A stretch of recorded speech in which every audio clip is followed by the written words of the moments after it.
உங்கள் எழுச்சி தமிழர் தொலைக்காட்சி.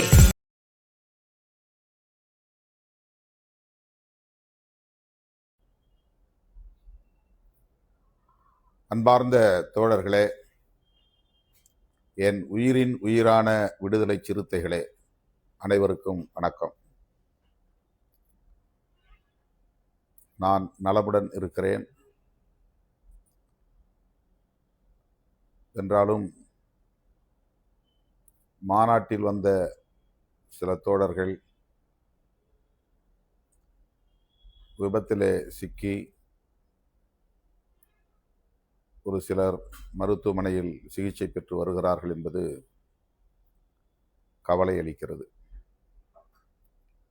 சென்னையிலிருந்து மாநாட்டுக்கு வந்த தோழர்கள், மாவட்ட செயலாளர் முகிலன் அவருடைய தலைமையில் வந்த தோழர்கள்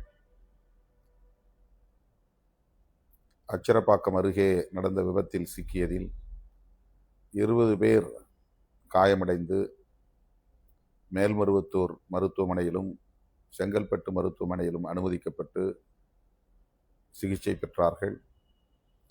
அவர்களில் பலர் இப்போது சென்னை ராஜீவ்காந்தி மருத்துவமனையில் அனுமதிக்கப்பட்டிருக்கிறார்கள். இன்றைக்கு நேரிலே அவர்களை சந்தித்து ஆறுதல் கூறினேன். அதேபோல அன்றைக்கு முதல் நாள் மாநாட்டு திடலுக்கு அப்பால் தொழுதூர் அருகே ஒரு விபத்திலே சிக்கியதில் கட்சியின் முன்னணி பொறுப்பாளர் குணசேகரன் காயமுற்று அவரும் மருத்துவமனையில் அனுமதிக்கப்பட்டிருக்கிறார். அவரையும் சந்தித்து இன்றைக்கு ஆறுதல் கூறினேன். நம்முடைய மாநாட்டுக்காக வண்டி ஓட்டி வந்த ஓட்டுநர் வந்தவாசியை சார்ந்த கிருபானந்தம் கட்சியை சாராதவர். அவர் அச்சிரப்பாக்கத்திலே நடந்த விபத்திலே படுகாயமுற்று மருத்துவமனையில் அனுமதிக்கப்பட்ட நிலையில் காலமாகிவிட்டார். மிகுந்த துயரமளிக்கிற ஒரு செய்தி. அதேபோல மாநாடு முடிந்த பிறகு உளுந்தூர்பேட்டை அருகே ஆர்ஆர் குப்பத்தை சார்ந்த தம்பி ஜெயராமன், அவர் விடுதலை சிறுத்தைகளின் பொறுப்பாளர், அவர் இருசக்கர வண்டியிலே சென்றபோது அவரும் விபத்திலே சிக்கி காலமாகிவிட்டார். 2 பேர் உயிரிழக்கும் நிலை, 20 பேர் படுகாயமுற்று சிகிச்சை பெறும் நிலை மிகுந்த கவலை அளிக்கிறது.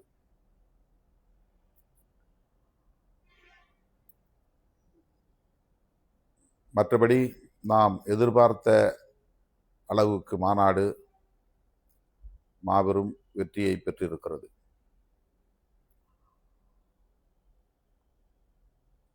லட்சக்கணக்கில் சிறுத்தைகள் திரண்டு வந்து உரிய நேரத்தில் திடலுக்கு வந்து மாநாட்டை வெற்றி பெற செய்த அனைவருக்கும் என்னுடைய நன்றியை உரித்தாக்குகிறேன். எத்தனையோ பல மாநாடுகளை நாம் நடத்தி இருக்கிறோம். லட்சக்கணக்கில் சிறுத்தைகள் பங்கேற்ற மாநாடுகள், இதுவரையில் எந்த மாநாட்டிலும் இல்லாத அளவுக்கு இந்த முறை மேடையில் ஆயிரக்கணக்கான தோழர்கள் குவியும் நிலை ஏற்பட்டுவிட்டது. அதற்கு முக்கியமான 2 காரணங்களாக நான் பார்ப்பது, ஒன்று, புதிதாக நியமனம் செய்யப்பட்ட மாவட்ட செயலாளர்கள் மற்றும் மண்டல பொறுப்பாளர்கள் அனைவரையும் நான் மேடையில் அமர வைப்பது என்று பெரிய மேடையை கட்டமைத்தோம். அத்தனை பேரையும் மேடையில் அமர வைத்து பார்க்க வேண்டும் என்று நான் ஆசைப்பட்டேன். மேடை அமைப்பாளர் விஸ்வநாதன், தலைவர்கள் அமர்வதற்கு தனி மேடையும், மாவட்ட பொறுப்பாளர்கள் அமர்வதற்கு இருபக்கமும் தனித்தனி மேடைகளும் தான் முதலில் அமைத்தார். நான் இடையிலே அதை போய் பார்த்தபோது அப்படி தனித்தனியே என்னிடமிருந்து வெகு தூரத்தில் அவர்களை அமர வைக்க வேண்டாம், நான் எந்த மேடையில் அமர்ந்திருக்கிறேனோ அதே மேடையில் அவர்களும் அமர வேண்டும், அதற்கு ஏற்ப ஒரே மேடையாக மாற்றி அமையுங்கள் என்று சொல்லியிருந்தேன். ஆக 3 மேடைகளாக இருந்ததை மாற்றி ஒரே மேடையாக 150 அடி நீளம், 80 அடி அகலம் என்கிற வகையில் மேடையை மாற்றி அமைத்தார். நான் அமர்ந்திருக்கும் அதே மேடையில் அத்தனை பேரும் அமர வேண்டும் என்று நான் ஆசைப்பட்டு ஒரே மேடையில் எல்லோரையும் அமர வைத்ததால் ஒவ்வொரு மாவட்ட செயலாளரோடும் பலர் மேடையில் ஏறும் நிலை ஏற்பட்டுவிட்டது. மாவட்ட செயலாளர்களுக்கு அடையாள அட்டை வழங்கப்பட்டது. அவர்கள் மட்டும்தான் உள்ளே வர வேண்டும் என்று. ஆனால் அதனையும் மீறி அந்த அடையாள அட்டை இல்லாதவர்களும் மேடையில் ஏறும் நிலை உருவாகிவிட்டது. மண்டல பொறுப்பாளர்களும் அப்படி தங்களோடு பலரை அழைத்து வந்ததனால் மேடையில் நாம் போட்டிருந்த இருக்கைகளின் எண்ணிக்கையை விட அதிகமாக சுற்றிலும் நிற்கும் நிலை உருவாகிவிட்டது. இரண்டாவது, அந்த மாபெரும் திரளுக்கு இடையிலே நான் நடந்து சென்று சிறுத்தைகளை பார்த்து வணக்கம் சொல்லிவிட்டு கடைசியில் வைக்கப்பட்டிருந்த அம்பேத்கர் சிலைக்கு மாலை அணிவித்து வீர வணக்கம் செலுத்திவிட்டு மேடைக்கு வந்து அமர்வது என்று ஏற்பாடு செய்யப்பட்டிருந்த நிலையில்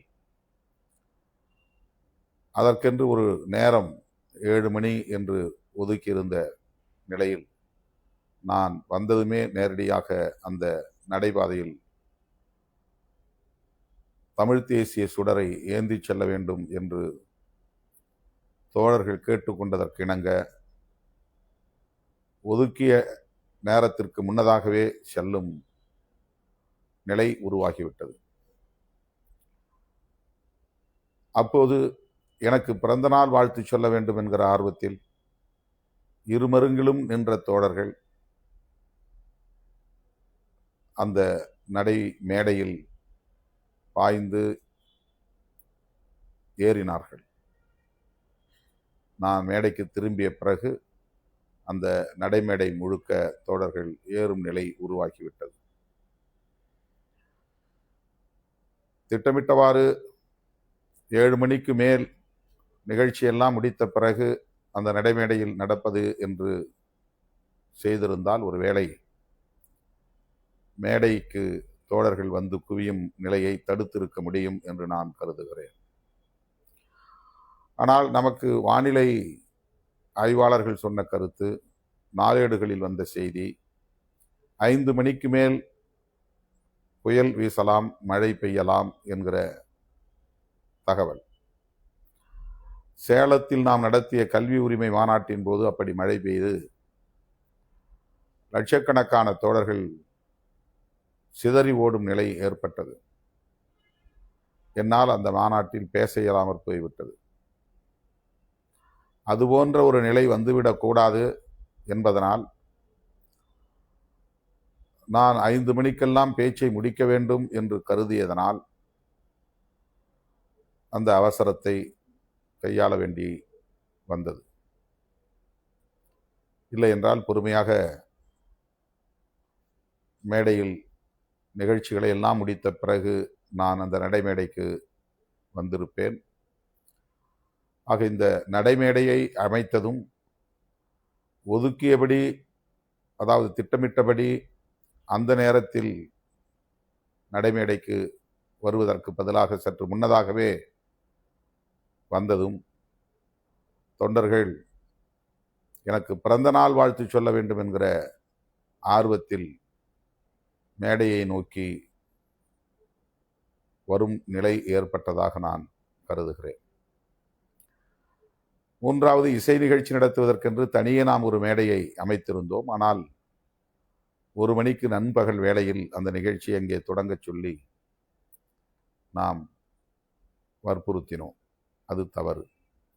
அங்கே தனியே ஒரு மேடை போட்டிருந்தாலும் கூட நிழல் கொட்டகையாக அது அமைக்கப்படவில்லை, மேற்கூரை அமைக்கப்படவில்லை.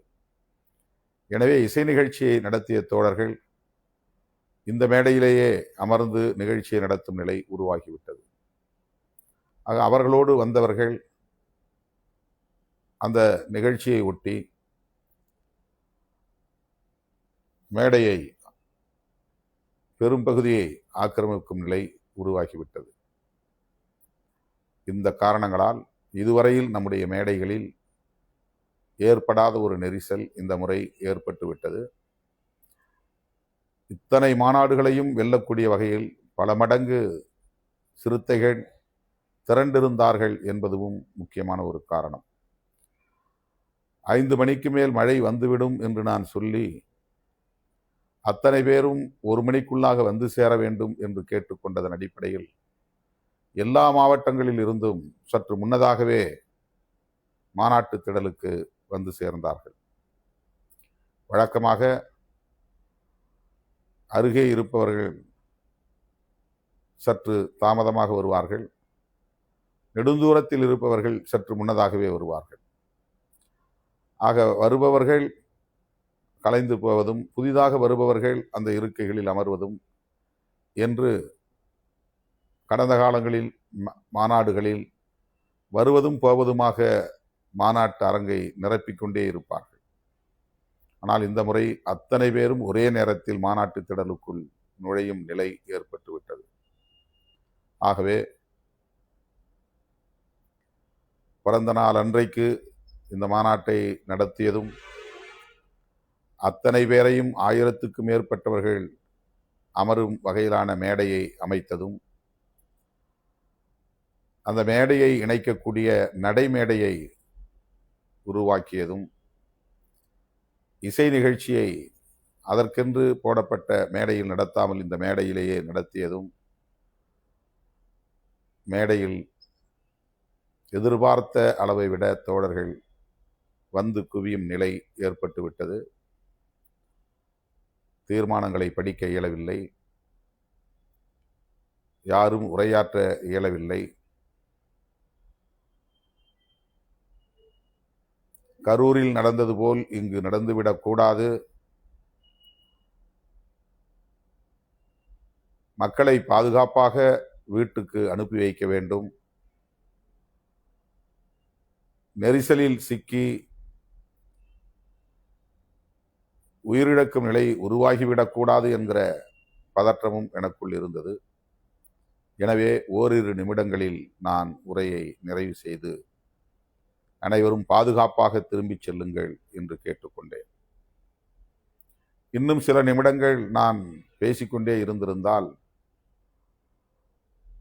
அந்த நெரிசல் எந்த அளவுக்கு போயிருக்கும் என்று கற்பனை கூட செய்து பார்க்க முடியாது. அந்த அளவுக்கு கடல் அலை வீசுவது போல் தோழர்கள் ஒருவரை ஒருவர் தாங்கி பிடித்து தற்காத்து கொள்ளும் போராட்டத்தில் தான் இருந்தார்கள் என்பதை நேரில் பார்த்தவர்கள் உணர முடியும்.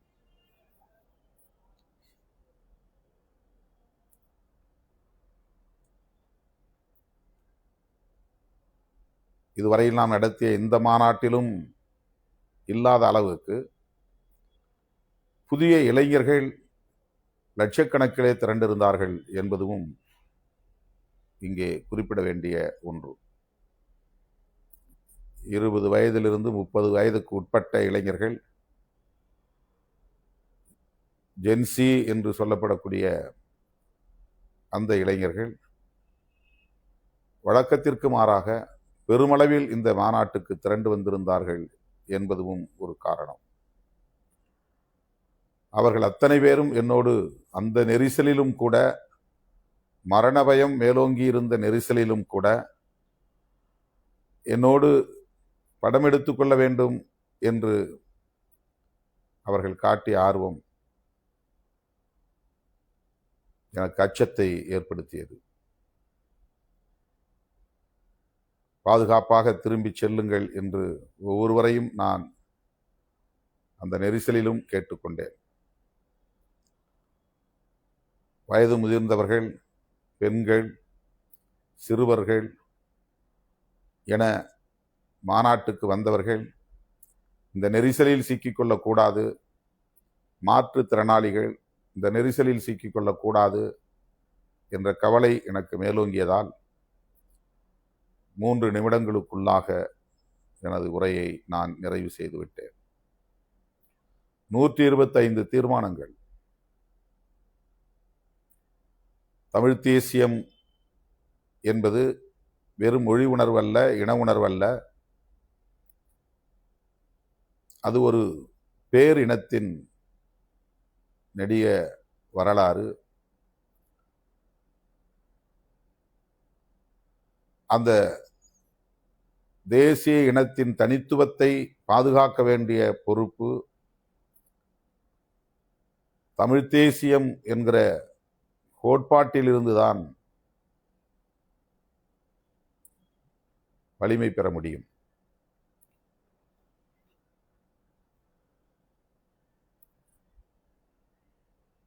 அது வெறும் தனிநபர் சார்ந்த ஒன்று அல்ல, ஒரு இனத்தின் எழுச்சியை அடிப்படையாக கொண்டது.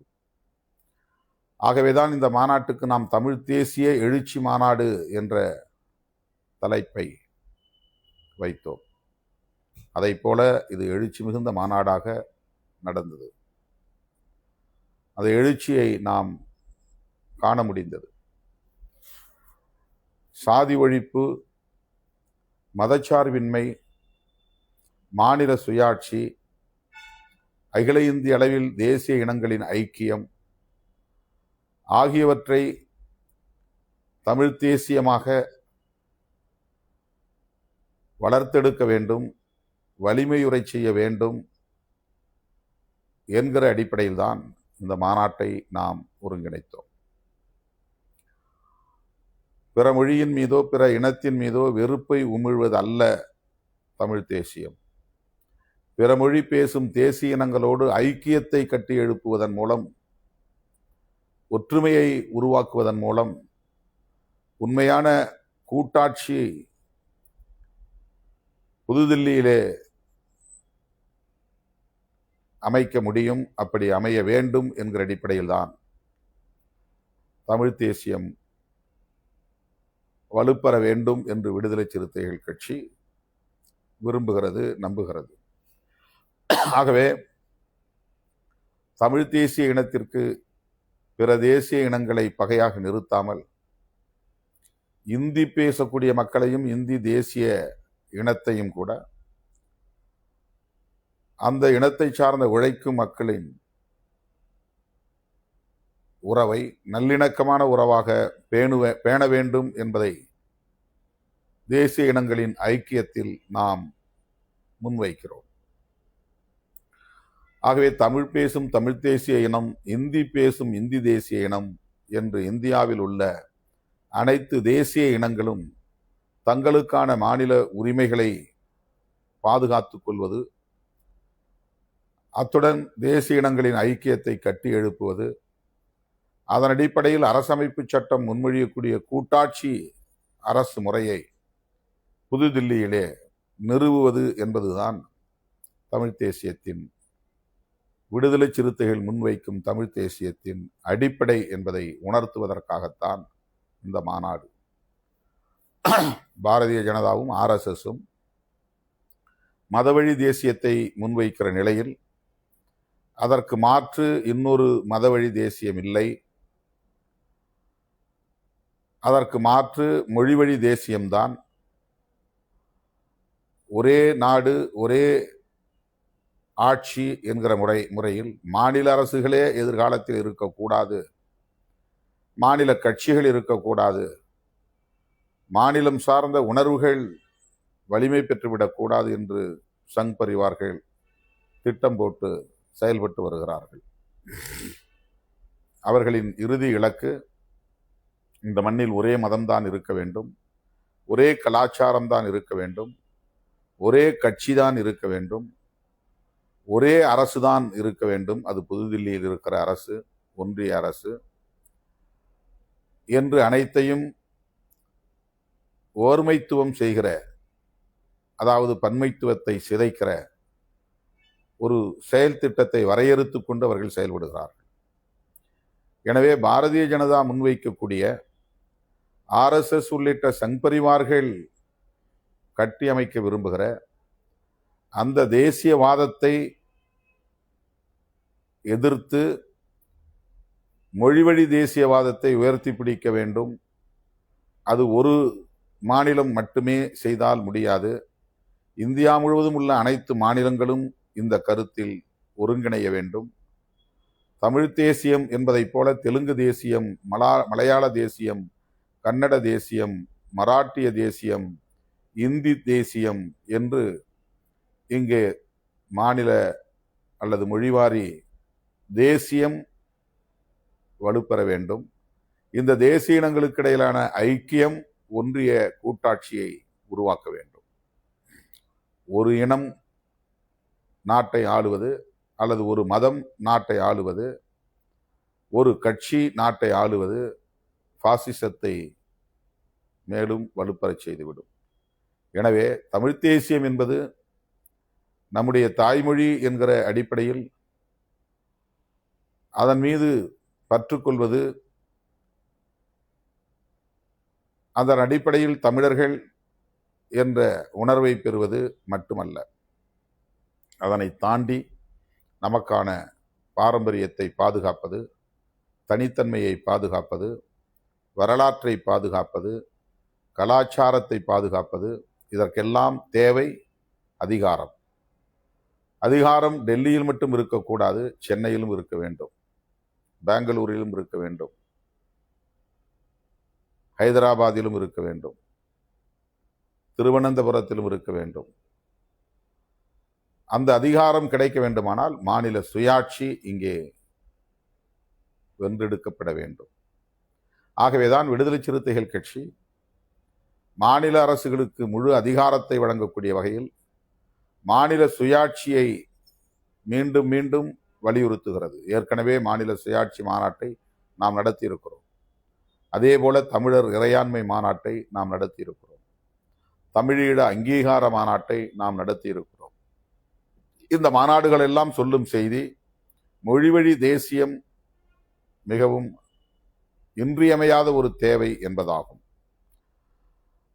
ஆகவே நாம் பேசுகிற தமிழ் தேசியம் நம்மோடு இணக்கமாக இருக்க வேண்டிய பிறமொழி தேசிய இனங்களை பகைத்துக் கொள்வதற்காக அல்ல, அவர்கள் மீது வெறுப்பை உமிழ்வதற்காக அல்ல, அவர்களை இந்த அரசியலுக்கு உட்படுத்தி அவர்களையும் மொழிவழி தேசியவாத சக்திகளாக வளர்த்தெடுத்து அதன் அடிப்படையில் எதிர்காலத்தில் தேசிய இனங்களின் ஐக்கியத்தை கட்டி எழுப்புவது என்பதாகத்தான் இருக்க வேண்டும். அந்த அடிப்படையில் நாம் உருவாக்கிய களம்தான் தமிழ் தேசிய எழுச்சி மாநாடு என்கிற களமாகும். இந்த செய்திகளை நான் விரிவாக பேச வேண்டும் என்ற வேட்கையோடு மாநாட்டு திடலுக்கு வந்தேன். ஆனால் மேடை நம்முடைய எதிர்பார்ப்பை மீறி ஆயிரக்கணக்கான தோழர்கள் குவியும் நிலை ஏற்பட்டு மாநாட்டை தொடர்ந்து நடத்த இயலாமற் போய்விட்டது என்பது கவலை அளிக்கிறது. என்றாலும் கூட நம்முடைய இயக்கம் தவிர்க்க முடியாத ஒரு அரசியல் சக்தி என்பதை மேலுறுதி செய்திருக்கிறோம். தேர்தலுக்கு பின்னர் இந்த இயக்கத்திற்கு எதிராக திட்டமிட்ட அவதூறுகள் பரப்பப்பட்டன. உளவியல் ரீதியாக நம்மை பலவீனப்படுத்த பல முயற்சிகள் மேற்கொள்ளப்பட்டன.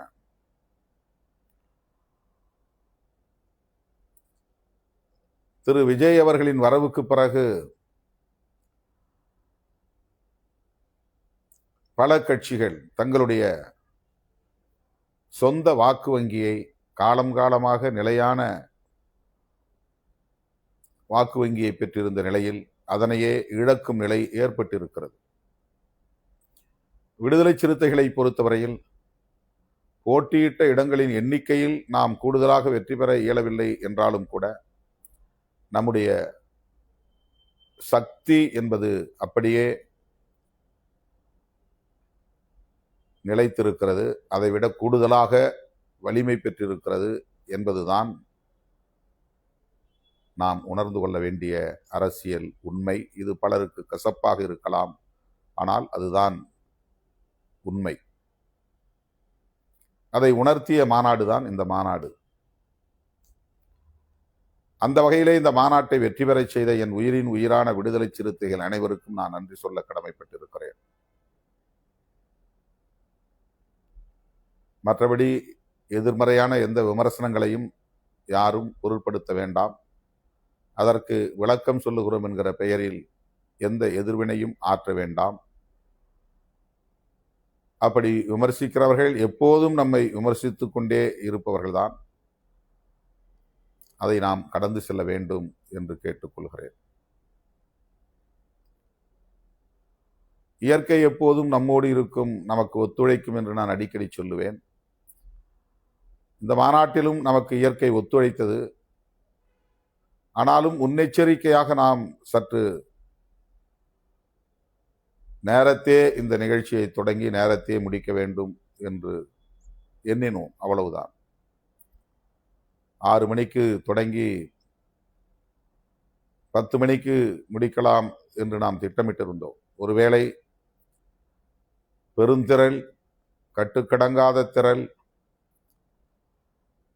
ஜென்சி தலைமுறையினர் பங்கேற்ற மாபெரும் திரள் அந்த இரவு வேளையில் வந்து குவிந்து அவர்கள் வெளியேற முடியாமல் போனால் அதனால் நெரிசல் ஏற்பட்டு சிக்கல் எழுந்தால் என்கிற கவலையும் இருந்தது.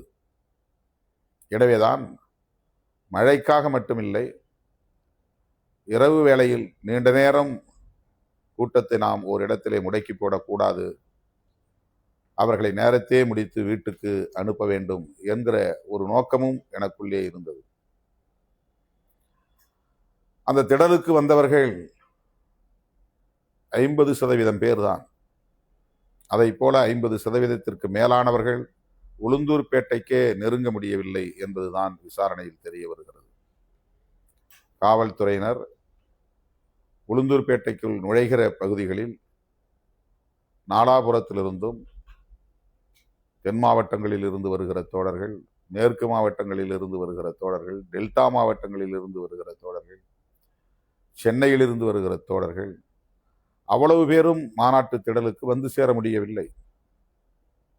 ஆங்காங்கே காவல்துறையினர் தடுத்து நிறுத்திவிட்டார்கள். 10 கிலோமீட்டர் 20 கிலோமீட்டர் தூரம் வரையில் வண்டிகள் ஆங்காங்கே தேங்கி நின்றன. அந்த வண்டிகளில் இருந்தவர்கள் ஆங்காங்கே சாலைகளில் இறங்கி நிற்க முடிந்ததை தவிர அவர்களால் நடந்து மாநாட்டு திடலுக்கு வர இயலவில்லை. அவர்கள் வர விரும்பியிருந்தாலும் கூட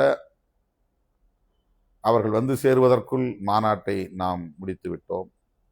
எனவே இது வரலாறு காணாத எழுச்சி மிகுந்த ஒரு மாநாடு. பெரிய அளவில் எந்த உயிர் சேதமும் ஏற்படவில்லை. கிருபானந்தம் என்கிற ஒரு ஓட்டுநர், ஜெயராமன் என்கிற தம்பி, சிறுத்தை, இந்த 2 பேரின்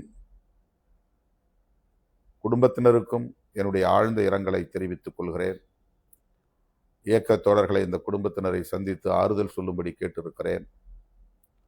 ஜெயராமன் வீட்டுக்கு மாவட்ட செயலாளர் அறிவுக்கரசு உள்ளிட்ட முன்னணி பொறுப்பாளர்கள் சென்று அஞ்சலி செலுத்தி இருக்கிறார்கள். அந்த குடும்பத்தினருக்கு ஆறுதல் சொல்லியிருக்கிறார்கள். நம்முடைய கட்சியின் பொதுச் செயலாளர்களும் நாளைக்கு அந்த கிராமத்திற்கு செல்ல இருக்கிறார்கள். அதேபோல வந்தவாசியை சார்ந்த விடுதலை சிறுத்தைகள், நமக்காக வண்டி ஓட்ட வந்த ஒரு ஓட்டுநர் விபத்திலே சிக்கி உயிரிழந்த நிலையில் அவருடைய குடும்பத்தினரை சந்தித்து ஆறுதல் சொல்லும்படி கேட்டிருக்கிறேன். அனைவரும் பாதுகாப்பாக வீடு திரும்பியதில் மகிழ்ச்சி. நாம் அந்த கூட்டத்தில் கிடைத்த அந்த வாய்ப்பில் நாம் எதிர்காலத்தில் என்னவாக இருக்க வேண்டும் என்பதை பதிவு செய்தேன். இதுவரை ஆளும் கட்சிகளோடு பயணித்தோம், இனி ஆளும் கட்சியாக பரிணமிப்போம் என்று கூறினேன். நமது அடுத்த இலக்கு விடுதலை சிறுத்தைகள் கட்சி ஒட்டுமொத்த தமிழ் மக்களுக்காக பாடாற்றுகிற ஒரு இயக்கம். ஈழத் தமிழர்களுக்காக கடந்த 30 ஆண்டுகளுக்கு மேலாக போராடி வருகிற இயக்கம். அண்ணன் மேதகு பிரபாகரன் அவர்களின் வாழ்த்துக்களை பெற்ற ஒரு பேரியக்கம். இந்த மாநாட்டு திடலில் அண்ணன் பிரபாகரன் அவர்களின் வெட்டுருவத்தை நாம் பிரமாண்டமான முறையில் நிறுவியிருந்தோம். தோழர் தமிழரசன் அவர்களின் இந்த மாநாட்டு திடலில் நாம் நினைவு கூர்ந்து அவருக்கு வீர வணக்கம் செலுத்தவும் எண்ணியிருந்தோம். தமிழீழ விடுதலைக்காக ஒரு மாபெரும் சகாப்தத்தை படைத்த அண்ணன் மேதகு பிரபாகரன் அவர்களை நெஞ்சிலே சுமந்து தமிழ் தேசிய அரசியலை நாம் முன்னெடுக்கும் அதே வேளையில் தமிழ்நாட்டில் தமிழ் தேசியம் முகிழ வேண்டும் என்கிற வகையில் தன் உயிரை ஈகம் செய்தவர் தோழர் தமிழரசன். ஆயிரக்கணக்கான பிள்ளைகளுக்கு நான் தமிழரசன் என்று பெயர் சூட்டியது அவருடைய நினைவாகத்தான். பானைக்கு வாக்களிக்க கூடாது என்று தலித் மக்கள் மீது தாக்குதல் நடத்திய பிற்போக்குவாதிகள் இன்னும் இருக்கத்தான் செய்கிறார்கள். அப்படிப்பட்ட நிலையில் அந்த மண்ணில் தோன்றிய ஒரு புரட்சியாளர் தான் தோழர் தமிழரசன். அவர் எடுத்த நிலைப்பாடும் அவர் கையாண்ட வழிமுறையும் ஏற்புடையதாக இல்லாமல் இருக்கலாம். ஆனால் தமிழ் தேசியம் என்கிற கருத்தியலுக்கு தன்னை ஒப்படைத்துக் கொண்டவர். ஆக அவரையும் நினைந்து அவரை பற்றி மேடையில் உரையாற்ற வேண்டும் என்கிற வேட்கையோடு நான் வந்திருந்தேன். மேதகு பிரபாகரன் அவர்களுடைய தமிழீழ விடுதலை தமிழ் தேசியத்திற்கு எவ்வளவு பெரிய ஒரு வலிமையை உருவாக்கி இருக்கிறது என்பதை நாம் அறிவோம். தமிழீழத்தை வென்றெடுக்க முடியவில்லை என்றாலும் கூட தமிழ் தேசிய அரசியலுக்கு அது பெரும் வலிமையை கூட்டியிருக்கிறது. இந்த மாநாட்டில் நாம் 125 தீர்மானங்களை நிறைவேற்ற முன்மொழிந்தோம். ஒவ்வொன்றாக படிப்பதற்கு 20 பேரை தேர்வு செய்திருந்தோம். ஆனால் அவ்வாறு படிக்க இயலவில்லை. அதிலே சில தீர்மானங்களை மட்டும் நான் படித்தேன். அதிலே ஒன்று தமிழ் ஈழம்தான் ஈழச் சிக்கலுக்கான ஒரே தீர்வு என்பதையும் பொதுஜன வாக்கெடுப்பை நடத்த சர்வதேச சமூகம் ஒத்துழைக்க வேண்டும் என்பதையும் குறிப்பிட்டிருந்தோம்.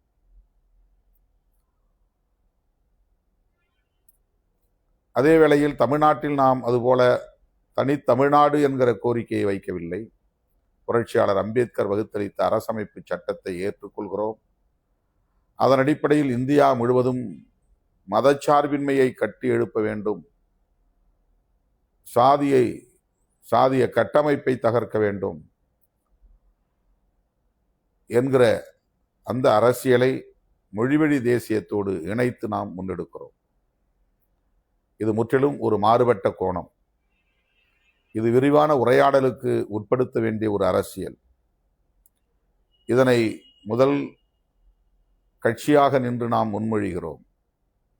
தேசிய இனங்களின் எழுச்சி, தேசிய இனங்களின் ஐக்கியம் என்பதை தேசிய அளவில் கட்டமைக்க வேண்டும் என்பதை ஒரு கனவு திட்டமாக நாம் முன்வைக்கிறோம்.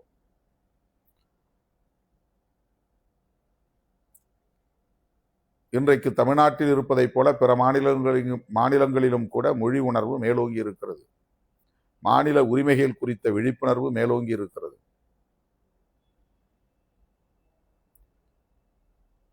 இந்தி பேசக்கூடியவர்கள் பெரும்பான்மையாக இருக்கிறார்கள் என்று சொல்லுவது ஒரு மாயை. வட இந்திய மாநிலங்களில் மைதிலி, போஜ்புரி, கடுவாலி இப்படி பல மொழிகள் இருக்கின்றன. அந்த மொழிகளையெல்லாம் அழித்துவிட்டு அவர்கள் அத்தனை பேரையும் இந்தி வாளாக்களாக மாற்றிக் கொண்டிருக்கிறது சங் பரிவார் அமைப்புகள்.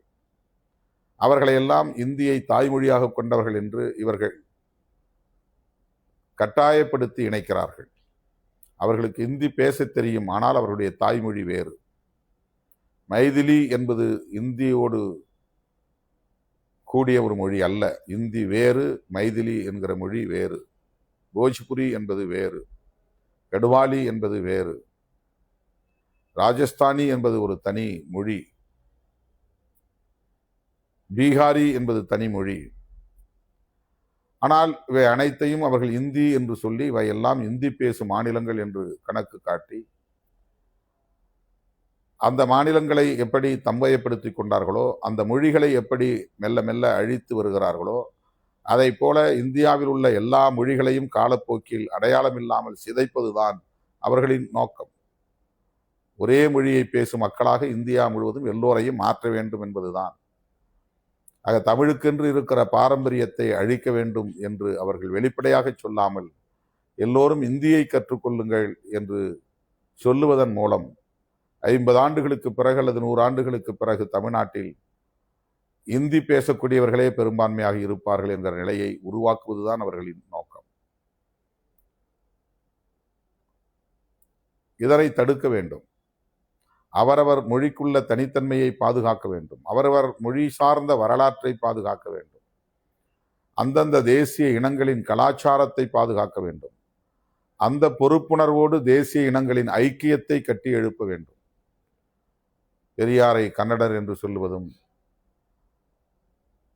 அவர் தமிழர் அல்ல என்று சொல்லுவதும் எங்கே போய் முடிகிறது?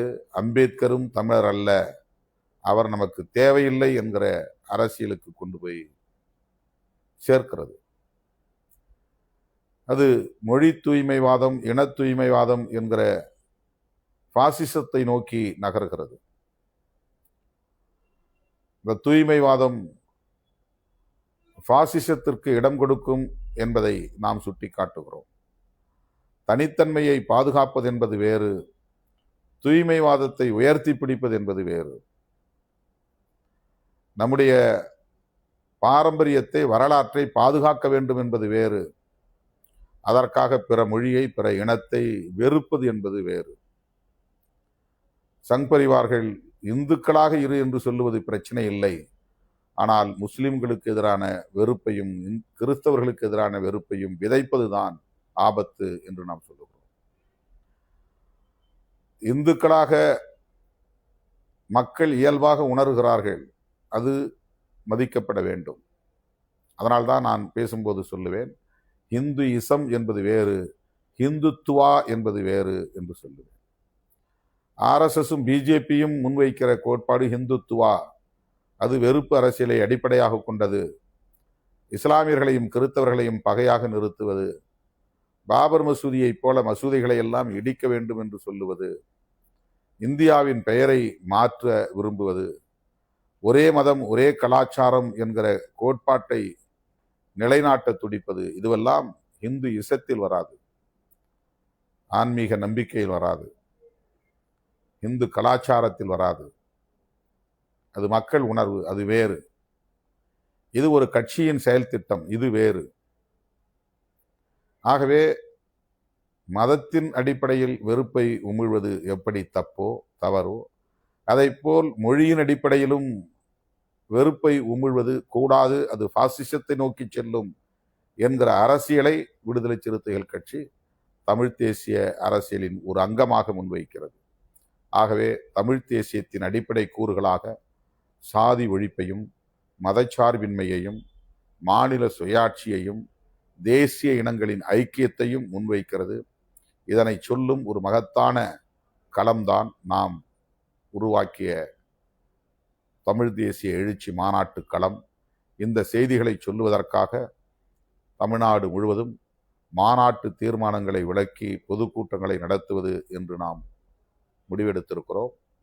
மண்டல வாரியாக நடக்கிற கூட்டங்களில் மேற்கு மாவட்டம், தெற்கு மாவட்டம், டெல்டா மாவட்டம், வட மாவட்டம், தென் மாவட்டம் என்று ஆங்காங்கே மண்டல வாரியாக ஒருங்கிணைக்கிற கூட்டங்களில் நான் பங்கேற்று உரையாற்ற எண்ணியிருக்கிறேன். தேதி பின்னர் அறிவிக்கப்படும். எல்லா மாவட்டங்களிலும், தொகுதி மாவட்டங்களில் இந்த மாநாட்டு தீர்மானங்களை விளக்கி தோழமை சக்திகளாக இருக்கிற நம்முடைய நட்புறவு சக்திகளை, கூட்டணி கட்சி தலைவர்களை அழைத்து மாநாட்டு தீர்மான விளக்க பொதுக்கூட்டங்களை, அரங்க கூட்டங்களை ஆங்காங்கே தோழர்கள் ஒருங்கிணைக்க வேண்டும் என்று கேட்டுக்கொள்கிறேன்.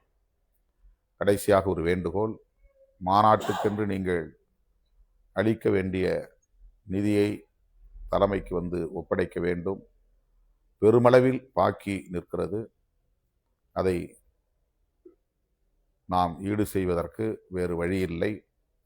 பல மாவட்ட செயலாளர்கள், மாநில பொறுப்பாளர்கள் மாநாட்டுக்கு நிதியாக வழங்கியதை முன் பணமாக கொடுத்து இந்த வேலைகளை எல்லாம் நாம் செய்து முடித்திருக்கிறோம். ஆகவே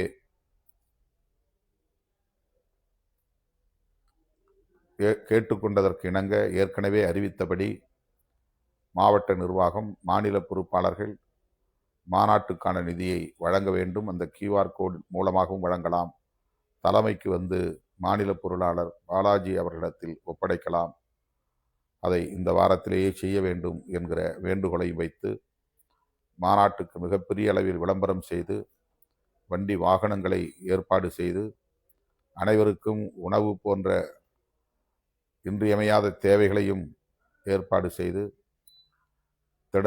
மாநாட்டு திடலுக்கு வருகை தந்து மாநாட்டை வெற்றி பெற செய்த லட்சக்கணக்கான விடுதலை சிறுத்தைகள் அனைவருக்கும் என்னுடைய நெஞ்சார்ந்த நன்றியை உரித்தாக்குகிறேன். நிறைவாக என்னுடைய பிறந்த நாளை ஒட்டி எனக்கு வாழ்த்துக்களை தெரிவித்த தலைவர்கள், தோழமை சக்திகள் அனைவருக்கும் நான் நன்றி சொல்ல கடமைப்பட்டிருக்கிறேன். தொலைபேசி வாயிலாகவும் சமூக ஊடகங்களின் வாயிலாகவும் எனக்கு வாழ்த்துக்களை தெரிவித்த தலைவர்கள் திரு ராகுல் காந்தி, நம்முடைய முதல்வர் திரு ஜோசப் விஜய், மேனாள் முதல்வர் அண்ணன் தளபதி மு.க. ஸ்டாலின், கம்யூனிஸ்ட் மார்க்சிஸ்ட் கட்சியினுடைய தலைவர் தோழர் பே. சண்முகம், மார்க்சிஸ்ட் கட்சியினுடைய முன்னாள் மாநில செயலாளர் தோழர் கே. பாலகிருஷ்ணன், இந்திய கம்யூனிஸ்ட் கட்சியின் மாநில செயலாளர் தோழர் வீரபாண்டியன், சூப்பர் ஸ்டார் ரஜினிகாந்த், அண்ணன் முன்னாள் மாநில செயலாளர் CPI முத்தரசன், இனமுரசு அண்ணன் சத்யராஜ், மக்களவை உறுப்பினர் கவிஞர் கனிமொழி கருணாநிதி, மாண்புமிகு அமைச்சர் தம்பி Aadhav Arjuna, we the leader அமைப்பின் தலைவர் அன்பு சகோதரர் அண்ணாமலை, நாம் தமிழர் கட்சியின் தலைமை ஒருங்கிணைப்பாளர் அன்பு இளவல் செந்தமிழன் சீமான், உலக நாயகன் மக்கள் நீதி மையத்தின் நிறுவனர் மாநிலங்களவை உறுப்பினர் அண்ணன் கமல்ஹாசன், அன்பு இளவல் புரட்சி இயக்குனர் ப. ரஞ்சித், காங்கிரஸ் கட்சியை சார்ந்த நாடாளுமன்ற உறுப்பினர் சகோதரி ஜோதிமணி, மாண்புமிகு அமைச்சர் காங்கிரஸ் வேறு இயக்கத்தை சார்ந்த அண்ணன் விஸ்வநாதன்,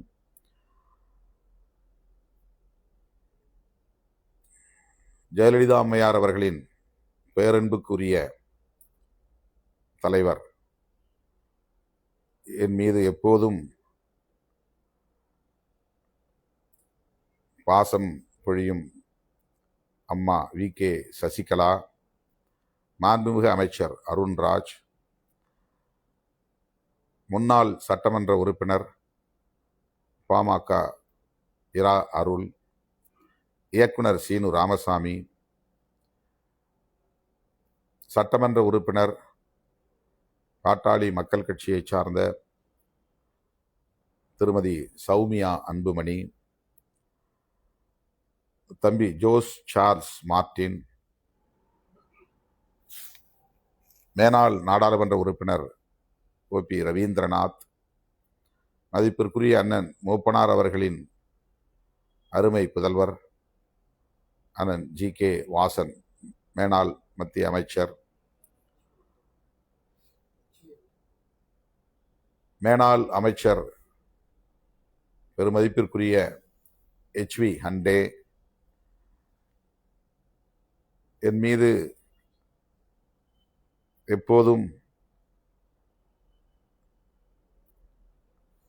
பாசம் பொழியும் எனது பெருமதிப்பிற்குரிய ஐயா பால பிரஜாபதி அடிகளார், அன்பு இளவல் பசும்பொன் பாண்டியன், சட்டப்பேரவைத் தலைவர் அண்ணன் ஜேசிடி பிரபாகரன், புரட்சி இயக்குனர் அன்பு இளவல் மாரி செல்வராஜ், பெருமதிப்பிற்குரிய அண்ணன் மேனாள் காங்கிரஸ் தலைவர் KS அழகிரி, கவிஞர் சினேகன்,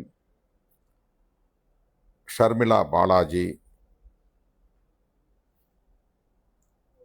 மற்றும்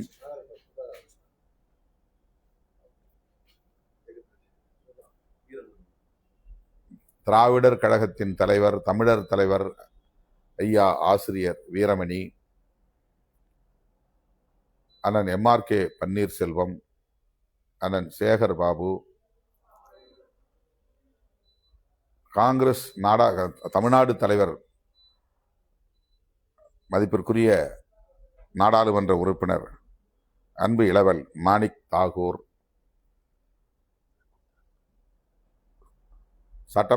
மேனாள் சட்டமன்ற உறுப்பினர் அண்ணன் சாக்கோட்டை அன்பு, பெருமதிப்பிற்குரிய அண்ணன் மக்களவை உறுப்பினர் மேனாள் மத்திய அமைச்சர் ஜெகதரட்சகன், நடிகர் தாடி பாலாஜி, டாக்டர் ஆனந்த், அண்ணன் AC சண்முகம், மறுமலர்ச்சி திராவிட முன்னேற்ற கழகத்தின் தலைவர் பெருமதிப்பிற்குரிய அண்ணன் புரட்சி புயல் வைகோ, மக்களவை உறுப்பினர் துரை வைகோ, அண்ணன் ராஜா சங்கர், அண்ணன் SN ஜெயராமன், அண்ணன் ஜெயமுருகன், தேசிய லீக் தலைவர் அண்ணன் பஷீர் அகமது,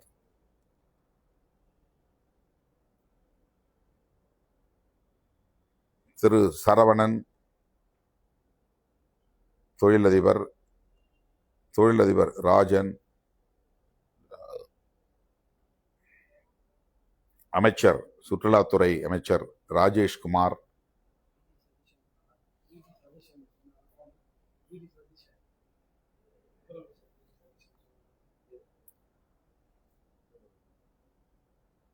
மே 17 இயக்கத்தினுடைய தலைவர் அன்பு இளவல் திருமுருகன் காந்தி உள்ளிட்ட அனைவருக்கும் என்னுடைய நெஞ்சார்ந்த நன்றியை தெரிவித்துக் கொள்கிறேன். பெயர்கள் விடுபட்டிருந்தால் பொறுத்தருள வேண்டுகிறேன். அத்தனை பேருக்கும் என்னுடைய நெஞ்சார்ந்த நன்றி. பிறந்தநாள் வாழ்த்து மட்டுமில்லாமல் மாநாட்டுக்காகவும் வாழ்த்துக்களை தெரிவித்த நம்முடைய முதலமைச்சர் உள்ளிட்ட அத்தனை பேருக்கும் மீண்டும் ஒரு முறை என்னுடைய நெஞ்சார்ந்த நன்றியை தெரிவித்துக் கொள்கிறேன்.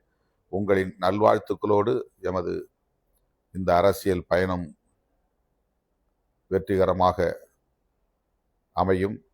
அனைவருக்கும் நன்றி.